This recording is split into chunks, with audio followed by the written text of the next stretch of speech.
नमस्कार, मैं हूँ बीपीटी वाला। मैं आप सबका स्वागत करता हूँ अपने छोटे से प्लेटफॉर्म बीपीटी वाला पे।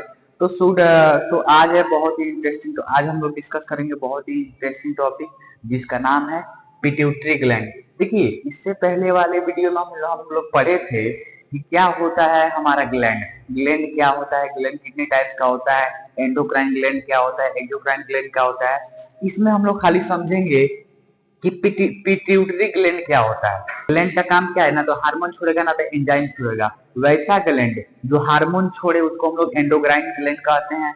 वैसा ग्लैंड जो एंजाइम छोड़े उसको हम लोग एक्सोक्राइन ग्लैंड कहते हैं। अगर आप लोग ग्लैंड वाला वीडियो नहीं देखे तो पहले उसको जाके देख लीजिए, उसके बाद इसको देखिएगा। देखिए, आज हम लोग समझेंगे पिट्यूटरी ग्लैंड। देखिए, जो पिट्यूटरी ग्लैंड होता है ना, उसको हम लोग हिंदी में कहते हैं पीयूष ग्रंथि। देखिए, जो पिट्यूटरी ग्लैंड है इसको हम लोग मास्टर ग्लैंड के भी नाम से जानते हैं। मास्टर ग्लैंड के नाम से इसलिए जानते हैं कि आप लोग जब छोटे होंगे, छोटे बच्चे होंगे, तो आप लोग अपने टीचर के पास पढ़ रहे होंगे, तो उसको आप लोग मास्टर बोलते होंगे। क्यों मास्टर बोलते हैं आप? क्योंकि वो आपको कंट्रोल करता है, आपको कहीं ना कहीं कोऑर्डिनेटेड पैटर्न पे रखता है, आपको संभालता है, आपको रास्ता दिखाता है। ठीक वैसे ही यहाँ पे हमारा पिट्यूटरी ग्लैंड है, ये मास्टर ग्लैंड है, क्योंकि बहुत सारे ग्लैंड को कंट्रोल करता है, बहुत सारे ग्लैंड को रास्ता दिखाता है, तो इसलिए हम लोग इसको मास्टर ग्लैंड कहते हैं। देखिए, अब हम लोग समझते हैं सेकेंड पॉइंट। देखिए, सेकेंड पॉइंट ये जो हमारा पिट्यूटरी ग्लैंड है, स्मॉलेस्ट ग्लैंड है। देखिए, जो पिट्यूटरी ग्लैंड है ये हमारा सबसे छोटा ग्लैंड है। ग्लैंड में अगर कहें एंडोक्राइन ग्लैंड में, एंडोक्राइन ग्लैंड में जो पिट्यूटरी ग्लैंड है, पिट्यूटरी ग्लैंड जिसको हम लोग पीयूष ग्रंथि भी कहते हैं, ये सबसे छोटा ग्लैंड है। हमेशा नीट के एग्जाम में पूछता है कि सबसे छोटा ग्रंथि कौन सा है, सबसे छोटा ग्लैंड कौन सा है। तो सबसे छोटा ग्लैंड हमारा कौन सा है? हमारा है पिट्यूटरी ग्लैंड। देखिए, यह एक एंडोक्राइन ग्लैंड है। एंडोक्राइन ग्लैंड कहने का मतलब है वैसा ग्लैंड जिसमें डक्ट नहीं हो, जिसमें डक्ट नहीं हो, जो क्या करे, अपने हार्मोन को ब्लड में डाल दे, ब्लड में लोड करा दे। वैसा ग्लैंड जो क्या करे, हार्मोन छोड़ता है, और वो कहाँ छोड़ता है? ब्लड में। तो ये समझ में आ गया, इसमें किसी को कोई दिक्कत? तो चलिए अब हम लोग आगे समझते हैं। देखिए, जो हमारा पिट्यूटरी ग्लैंड होता है, इसका जो शेप होता है, इसका जो आकार होता है, वो पी शेप का होता है। पी शेप कहने का मतलब आप लोग देखे होंगे सब्जी उब्जी जब आप लोग किनने जाते होंगे तो मटर होता है, मटर के जो होता है मटर, उसी के आकार का इसका होता है शेप, पिट्यूटरी ग्लैंड का। इसको हम लोग इंग्लिश में पी शेप बोलते हैं। पी माना होता है मटर, मटर के आकार का होता है हमारा पिट्यूटरी ग्लैंड। पिट्यूटरी ग्लैंड जो होता है, इसका जो लोकेशन होता है, ये हमारा बोनी कैविटी। बोनी कैविटी कहने का मतलब है बोन में गड्ढा। जैसे आप लोग खेत खलिहान में जाइएगा तो खेत में गड्ढा होता है, गड्ढा होता है। तो गड्ढा किसको बोलते हैं? जहाँ पे होता है वहां का जो जमीन होता है हट जाता है। ठीक वैसे हमारे बोन में गड्ढा होता है। हमारा जो स्कल है, इसके अंदर जो होता है स्टेफेनॉइड बोन होता है। स्टेफेनॉइड बोन में जो होता है एक गड्ढा होता है, जिसको हम लोग सेला टर्सिका के नाम से जानते हैं। देखिए, हमेशा एग्जाम में क्वेश्चन पूछता है कि सेला टर्सिका का क्या है और ये कहाँ पाया जाता है। तो हमेशा ध्यान में रखिएगा, ये जो सेला टर्सिका है एक बोनी कैविटी है। ये कौन बोन में पाया जाता है? वो हमारा सेला टर्सिका सेफेनॉइड बोन के, सेफेनॉइड बोन के अंदर एक गड्ढा होता है, उसी को हम लोग बोनी कैविटी कहते हैं। तो हमारा जो पिट्यूटरी ग्लैंड है वो बोनी कैविटी में एक ही रहता है, बोनी कैविटी में प्रेजेंट रहता है, बोनी कैविटी में लोकेटेड रहता है। देखिए, इसका जो लोकेशन है पिट्यूटरी ग्लैंड का ही है bony cavity of sella turcica. Sella turcica उस कैविटी को हम लोग बोलते हैं, तो उसी में जो है हमारा पिट्यूटरी ग्लैंड पाया जाता है। अब देखिए, अब हम लोग समझते हैं इसका वेट। देखिए, लोग ले दे के चलते हैं, पिट्यूटरी ग्लैंड का जो वेट होता है वो 0.5 ग्राम से लेकर 1 ग्राम के बीच में होता है। अगर मान के चलते 0.5 ग्राम का वेट होता है, लेकिन अगर बहुत सारे बुक को हम पढ़े वहां पे देखे कि सब में अलग अलग दिया है, तो मान के चलिए पिट्यूटरी ग्लैंड का जो वेट होता है 0.5 ग्राम टू 1 ग्राम के बीच में होता है। अब देखिए, अब हम लोग समझते हैं जो हमारा पिट्यूटरी ग्लैंड है, जो हमारा मास्टर ग्लैंड है, ये कितने प्रकार का होता है, कि इसका पार्ट्स क्या क्या होते हैं। तो देखिए, समझिए ध्यान से। जो पिट्यूटरी ग्लैंड है इसका दो पार्ट्स होते हैं, दो पार्ट्स होते हैं। कौन कौन सा? एक होता है एंटीरियर पिट्यूटरी, जिसको हम लोग एंटीरियर लोब के नाम से भी जानते हैं, इसको हम लोग एंटीरियर लोब्स के नाम से भी जानते हैं। दूसरा होता है पोस्टेरियर पिट्यूटरी, जिसको हम लोग पोस्टेरियर लोब्स के नाम से भी जानते हैं। देखिए पार्ट्स मतलब होता है भाग। हमारा पिट्यूटरी ग्लैंड का कितना भाग होता है, तो जो हमारा पिट्यूटरी ग्लैंड है उसका दो भाग होता है। पहला होता है एंटेरियर पिट्यूटरी, और जिसको हम लोग लोब्स के नाम से जानते हैं, एंटेरियर लोब्स भी आप बोल सकते हैं। उसके बाद दूसरा होता है पोस्टेरियर पिट्यूटरी, जिसको हम लोग पोस्टेरियर लोब्स के नाम से भी जानते हैं। देखिए जो एंटेरियर पिट्यूटरी होता है, एंटेरियर कहने का मतलब है आगे। एंटेरियर का मतलब है आगे। जैसे हम आपके सामने खड़े हैं कैमरे के सामने, तो हमारा जो फेस है आगे की ओर है, माने एंटेरियर है। तो एंटेरियर का मतलब होता है आगे, और पोस्टेरियर का मतलब होता है पीछे। तो हमेशा याद रखिएगा, जो हमारा पिट्यूटरी ग्लैंड है वो एंटेरियर जो है, एंटेरियर पिट्यूटरी, जिसको हम लोग एडिनोहाइपोफाइसिस के नाम से जानते हैं।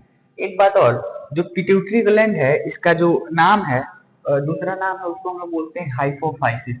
पिट्यूटरी ग्लैंड का जो नाम है बायोलॉजी का, उसका नाम है हाइपोफाइसिस। अब देखिए जो एंटेरियर पिट्यूटरी है इसका जो नाम होता है दूसरा, उसको हम लोग बोलते हैं एडिनोहाइपोफाइसिस। एडिनोहाइपोफाइसिस जो होता है एंटेरियर पिट्यूटरी का नाम है। देखिए इस याद रखिएगा, इस एंटेरियर इस एडिनो, माने एंटेरियर पिट्यूटरी का दूसरा नाम आएगा अगर आपको एग्जाम में, तो हमेशा याद रखिएगा इस एंटेरियर इस एडिनो। एंटेरियर पिट्यूटरी जो होता है उसका दूसरा नाम होता है एडिनोहाइपोफाइसिस। देखिए जो एंटेरियर पिट्यूटरी है ये बहुत सारे हार्मोन को क्या करता है, रिलीज करता है, सिंथेसिस करता है। मेनी हार्मोन को क्या करता है, सिंथेसिस करता है, और उसको बनाता है। सबसे पहला जो हार्मोन है उसको हम लोग बोलते हैं ग्रोथ हार्मोन। ग्रोथ हार्मोन मतलब कहने का मतलब है, नाम से ही जाहिर है, ग्रोथ। ग्रोथ मतलब क्या होता है, वृद्धि। वृद्धि हार्मोन। तो वृद्धि हार्मोन जो है कौन छोड़ता है, इंटीरियर पिट्यूटरी। देखिए वृद्धि हार्मोन का जो काम होता है ना, वो होता है कंट्रोल्स ग्रोथ ऑफ बॉडी। ये हमारे बॉडी को जो होता है ग्रोथ को कंट्रोल करता है। अगर जीएच जो है अगर आप में नहीं रहेगा तो आपका बॉडी का ग्रोथ नहीं होगा। अगर जीएच सही ढंग से काम नहीं करेगा तो आपका बॉडी का ग्रोथ नहीं होगा। तो जो भी इंडिविजुअल, कोई भी लिविंग ऑर्गेनिज्म हो, ह्यूमन हो या बच्चा हो बच्ची कोई भी हो, उसका ग्रोथ जो है उसके जीएच हार्मोन पे डिपेंड करता है, जो कहाँ से निकलता है, एंटेरियर पिट्यूटरी से निकलता है। एंटेरियर पिट्यूटरी से निकलता है। देखिए जो जीएच होता है, जिसको शॉर्ट फॉर्म में हम लोग जीएच कहते हैं, जीएच का फुल फॉर्म ग्रोथ हार्मोन। तो ग्रोथ हार्मोन जो होता है उसका पहला काम है वो कंट्रोल करता है बॉडी के ग्रोथ को। अब देखिए कभी कभी क्या होता है ना, ये ग्रोथ हार्मोन जो है जरूरत से ज्यादा बनने लगता है। जरूरत से ज्यादा क्या होता है, बनने लगता है। तो आप एक कहानी सुने हैं ना, जरूरत से ज्यादा बातचीत हानिकारक है, जरूरत से ज्यादा प्यार वो भी हानिकारक है, जरूरत से ज्यादा पैसा वो भी हानिकारक है। ठीक वैसा ही यहाँ पर जरूरत से ज्यादा हमारा ग्रोथ हार्मोन बन जा रहा है, वो भी हमारे लिए हानिकारक है। तो जब हमारे बॉडी के अंदर एंटीरियर पिट्यूटरी जब ग्रोथ हार्मोन बहुत ज्यादा क्या करेगा, बनाने लगेगा, तो उसको उससे एक हम लोग को बीमारी होती होती है, जिसका नाम है गाइगेंटिज्म। गाइगेंटिज्म जो होता है चाइल्ड में होता है। इसमें क्या होता है कि हम लोग का जो मसल, हम लोग का बोन होता है मोटा हो जाता है, हम लोग का जो मांसपेशियां होती हैं वो मोटी हो जाती हैं। और जीएच एक्सेस इन चाइल्ड, अगर चाइल्ड में जो ग्रोथ हार्मोन है बहुत ज्यादा हो जाए उसको हम लोग गाइगेंटिज्म कहते हैं। इसमें हमेशा याद रखिए, अगर growth hormone excess in child उसको हम लोग गाइगेंटिज्म कहते हैं। अगर जीएच का, अगर जीएच ग्रोथ हार्मोन एक्सेस हो जाए अगर एडल्ट में, तो उसको हम लोग एग्रोमेगैली कहते हैं। देखिए द ग्रेट ऑफ खली जो है इंडिया का, पता है वो बॉक्सिंग, हाँ ग्रेट ऑफ खली जो है बॉक्सर, वो उसको एग्रोमेगैलिक है। उसको एग्रोमेगैलिक इसलिए हम लोग बोलते हैं क्योंकि आप लोग देखे होंगे कभी टीवी पे, एकदम मोटा चौड़ा एकदम तगड़ा है। तो तगड़ा इसलिए है ना क्योंकि उसमें ग्रोथ हार्मोन बहुत ज्यादा, जरूरत से ज्यादा क्या हो गया है, बन गया है, इसलिए एकदम लंबा चौड़ा, एकदम सीना चौड़ा लंबा, एकदम हट्टा खट्टा एकदम। देखिए समझिएगा ध्यान से, अगर जीएच का सिक्रेशन जो है एडल्ट में ज्यादा हो जाए उसको हम लोग एग्रोमेगैलिक बोलते हैं। अगर जीएच का जो सिक्रेशन है, जो सिंथेसिस है, अगर वो बच्चा में ज्यादा हो जाए उसको हम लोग गाइगेंटिज्म होते हैं। दोनों में एक चीज होगा, ग्रोथ हार्मोन ज्यादा होगा तो वृद्धि बहुत तेज तेज होगी। अगर बच्चा में अगर ग्रोथ हार्मोन तेज, बच्चा में जब कोई है, कोई भी बच्चा में अगर कोई भी है और उस समय अगर उसका ग्रोथ हार्मोन ज्यादा ऐसी करने लगा बनने लगा तो उसमें उसको बीमारी होगी जिसमें नाम है गायनेटिज्म। उसमें क्या होगा, भोजू जैसा जो होता है उसका मोटा एकदम बॉडी फूल जाएगा, पैर फूल जाएगा, बोन एकदम मोटा आ जाएगा, एकदम मतलब चौड़ा हो जाएगा सीधा, लेकिन वो बीमारी है, वो सेहत के लिए हानिकारक है। अब देखिए अगर एडल्ट में ग्रोथ हार्मोन जो है, वृद्धि हार्मोन की मात्रा अगर बढ़ जाए उसको हम लोग एग्रोमेगेली कहते हैं। अगर देखिए अब एक दूसरा कंडीशन, अगर अगर जीएच ग्रोथ हार्मोन की कमी हो जाए तब भी बीमारी होती है। देखिए ग्रोथ हार्मोन बढ़ जाएगा तभी बीमारी होगा, और ग्रोथ हार्मोन जो है कम हो जाएगा तभी बीमारी होगा। तो ठीक कब रहेगा, ठीक तब रहेगा जब हमारा जो ग्रोथ हार्मोन है वो कांस्टेंट हो, वो न्यूट्रल हो, ना ही ज्यादा हो ना ही कम हो।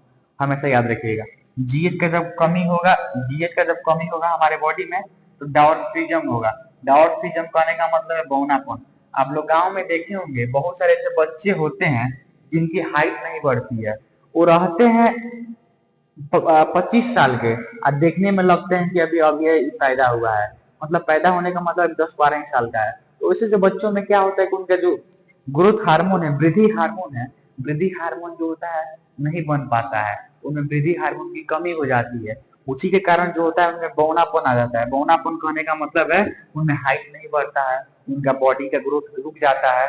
तो इसीलिए हम लोग उसको कहते हैं बौना। बौना बौना में उसमें क्या होता है, उसमें ग्रोथ हार्मोन जो हमारा वृद्धि हार्मोन है जीएच, जीएच जो है एंटीरियर पिट्यूटरी जो बनाती है ये बनाना बंद कर देती है। इसका कई सारे कारण हो सकते हैं, अभी हम लोग समझेंगे जीएच के बारे में बस। दूसरा हार्मोन जो हमारा एंटीरियर पिट्यूटरी सिक्रीट करता है उसको हम लोग बोलते हैं टीएसएच। टीएसएच का मतलब होता है thyroid stimulating hormone. Thyroid stimulate hormone वैसा हार्मोन जो थायराइड ग्लैंड को क्या करता है, सक्रिय करता है। यहाँ पे होता है हम लोग का थायराइड ग्लैंड। थायराइड ग्लैंड में जो होता है ना, और नमक की कमी से घेंघा रोग हो जाता है, हमेशा याद रखिएगा। तो इसी को हम लोग थायराइड ग्लैंड कहते हैं। जो तीसरा है हार्मोन है उसको हम लोग बोलते हैं एसीटीएच, एडिनोक्रोटेक्सट्रोपिक हार्मोन। ये जो होता है एसीटीएच, ये जो होता है कंट्रोल करता है किसको, एडिनल कॉर्टेक्स को। ये जो होता है किसको कंट्रोल करता है, एडिनल कॉर्टेक्स को। हमेशा याद रखिएगा एसीटीएच मतलब एडिनल कॉर्टेक्स ट्रोपिन हार्मोन। तो ये एसीटीएच है जो एडिनल कॉर्टेक्स को कंट्रोल करता है। जो दूसरा है वो है एफएसएच। एफएसएच का मतलब क्या है, follicle stimulating hormone. Follicle stimulating hormone, इसमें ये जो होता है फॉलिकल स्टिमुलेटिंग हार्मोन, ये भी हमारा कौन से करता है, एंटीरियर पिट्यूटरी। देखिए एफएसएच मतलब क्या होता है, helps in development sperm and egg. Sperm मतलब जो हमारा शुक्राणु होता है, मेल में शुक्राणु जिसको हम इंग्लिश में स्पर्म बोलते हैं, और फीमेल में एग जिसको हम लोग हिंदी में अंडाणु बोलते हैं। तो हम लोग का जो शुक्राणु का मैच्योरेशन होता है, जो डेवलपमेंट होता है, तो वो कौन कराता है, एफएसएच। अगर हम लोग का मान के चलिए अगर एफएसएच हम लोग का इंटीरियर पिट्यूटरी बनाना बंद कर दे, अगर उसको रिलीज करना बंद कर दे तो हम लोग बच्चा पैदा नहीं कर पाएंगे। क्यों नहीं पैदा कर पाएंगे, क्योंकि हमारा जो स्पर्म है वो डेवलप नहीं हुआ है, अभी मैच्योर नहीं हुआ है। क्यों मैच्योर नहीं हुआ है, क्योंकि यहाँ पे एंटीरियर पिट्यूटरी जो है उसको बनाना बंद कर दिया है। लेकिन देखिए एफएसएच का काम क्या है, ये हमारे स्पर्म को मैच्योर करता है और एग को भी मैच्योर करता है, इसको डेवलप करता है। जैसे हम लोग कौन डेवलप करता है, हम लोग को टीचर डेवलप करता है, बहुत जगह प्रकृति हम लोग घूमते फिरते हैं उससे हम लोग का डेवलपमेंट होता है, उम्र के हिसाब से डेवलपमेंट होता है। तो अगर हम लोग का अगर एफएसएच अगर हम लोगों में नहीं आएगा तो हम लोग स्पर्म जो है डेवलप नहीं होगा, एक डेवलपमेंट नहीं होगा, तो हम लोग फर्टिलाइजेशन नहीं कर पाएंगे। क्योंकि ये डेवलप नहीं होगा, डेवलप नहीं होगा तो हम लोग नहीं कर पाएंगे फर्टिलाइजेशन। अब देखिए प्रोलैक्टिन, प्रोलैक्टिन जो होता है मिल्क प्रोडक्शन करता है। मिल्क प्रोडक्शन कहने का मतलब है ये जो है दूध का प्रोडक्शन करता है। अब हम लोग समझेंगे पोस्टेरियर पिट्यूटरी क्या होता है। देखिए पोस्टेरियर पिट्यूटरी का जो दूसरा नाम होता है वो होता है neuro hypophysis. Hypophysis neuro, neuro कहने का मतलब है ये जो है पोस्टेरियर पिट्यूटरी है, ये कोई हार्मोन नहीं बनाता है, क्या करता है, do not synthesis any hormone, ये हमारा कोई भी हार्मोन नहीं बनाता है। जो पोस्टेरियर पिट्यूटरी होता है ये कोई भी हार्मोन नहीं बनाता है, ये क्या करता है, ये हाइपोथैलेमस जो हार्मोन बनाता है उसी को क्या करता है, स्टोर करके क्या करता है, रख लेता है। और जब समय आता है तो उसको क्या करता है, रिलीज कर देता है। तो ये कोई भी हार्मोन नहीं बनाता है, ये खाली क्या करता है, स्टोर करके रखता है। तो कौन कौन से हार्मोन को स्टोर करके रखता है, तो एडीएच, ऑक्सीटोसिन। एडीएच मतलब कहने का मतलब है एंटी डायरेटिक हार्मोन, जो क्या करता है, कंट्रोल करता है वाटर बैलेंस को। एडीएच जो होता है वो वाटर बैलेंस को कंट्रोल करता है। एडीएच का फुल फॉर्म होता है anti diuretic hormone. Oxytocin, oxytocin जो होता है इसे हम लोग लव हार्मोन भी कहते हैं। इसी के चलते हम लोग को जादू की थप्पी लेते हैं।